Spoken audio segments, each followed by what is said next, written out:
is a lot more broken than it used to be. I don't think Warren and I have any wonderful solution to all the problems of the world, but wishing for $1 million instead of some more tangible short step is the wrong frame of mind. That isn't the way we got our $1 million. Warren might give a different answer, by the way. He's No, I would agree with the wishing for a job makes a lot of sense to me, and figuring out how to get one and then going from there. But there is, and always has been, that doesn't mean it always should be, there is a tremendous amount of inequality. What you don't want is an inequality of opportunity. There will be a lot of inequality in ability. A market system like we have turns out what people want. If they want to watch a heavyweight fight and they want to watch Mike Tyson, they're going to pay him $25 million for getting in the ring for a few minutes. And it produces what people like, and it produces in an abundance, and it's done very well in terms of production. It is much better to be in the bottom 20% in this country now than it was 50 years ago, and it's better to be in the bottom 20% of this country than in any other country. But it still isn't very satisfactory.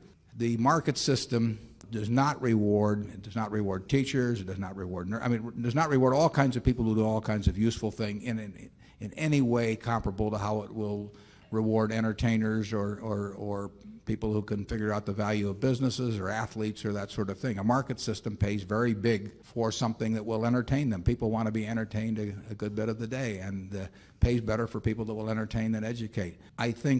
I don't want to tinker with the market system. I don't think I should be telling people what they should want to do with their lives, but I do think that it's incumbent on the people that do very well under that system to be taxed in a manner that takes reasonable care of anybody that is not well adapted to that system, but that it's a perfectly decent citizen in every other regard. I don't want to start getting into comparable worth in terms of how I tax people, but I do think that somebody like me happens to just fit this system magnificently, but wouldn't be worth a damn in Bangladesh or someplace, because what I have wouldn't pay off there. Their system would not reward that. I think that we get from society, this society provides me with enormous rewards for what I bring to the game. And it does the same with Mike Tyson, and it does the same with some guy whose adenoids are right for singing or whatever it may be. I don't want to tamper with that, but I do think those people who are getting all kinds of claim checks on the rest of society from that, I think there should be a system where people who are not well adapted to that system, perfectly decent citizens in every other respect, do not really fall through the slats on that. I think progress has been made on that over the last 50 years, but I think we're far from a perfect society in that respect, and I hope more progress is made in the next 50 years. I don't think the wishing for the $1 million, though, is that it doesn't work that way.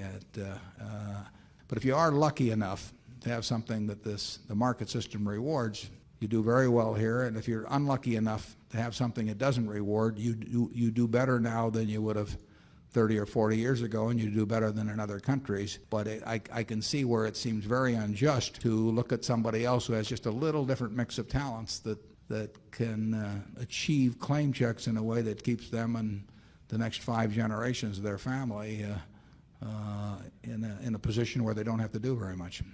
I like a certain amount of social intervention takes some of the inequality out of results in capitalism. But I hate with a passion rewarding anything that can be easily faked, because I think then people lie, and lying works, and the lying spreads, and I think your whole civilization deteriorates. If I were running the world, the compensation for stress under workman's compensation would be zero. Not because there isn't real stress, because there's no way to keep the fakery out if you reward stress at all. There was a great article, and this applies to an earlier question. There was a very good article in Forbes about one issue ago that showed the occupational profile of the U.S.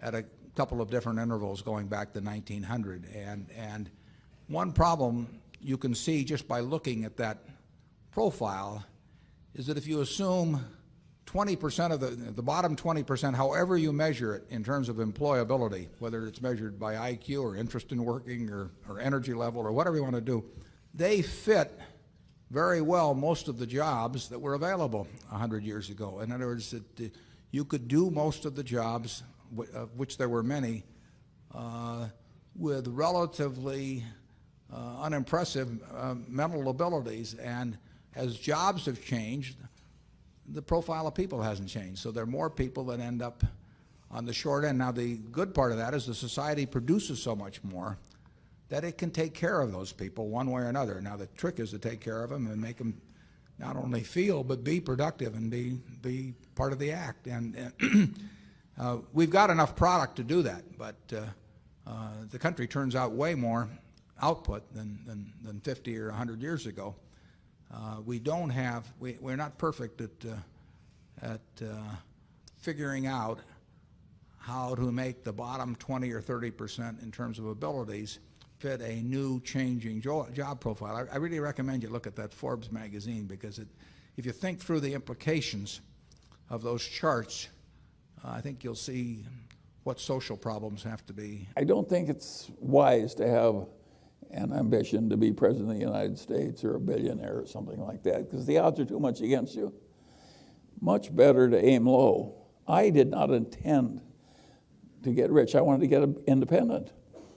I just overshot. Some of the overshooting was accidental.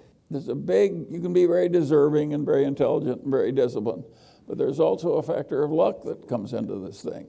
And the people who get the outcomes that seem extraordinary, they're the people who have discipline and intelligence and good virtue, plus a hell of a lot of luck. Why wouldn't the world work like that? So you shouldn't give credit for the unusual.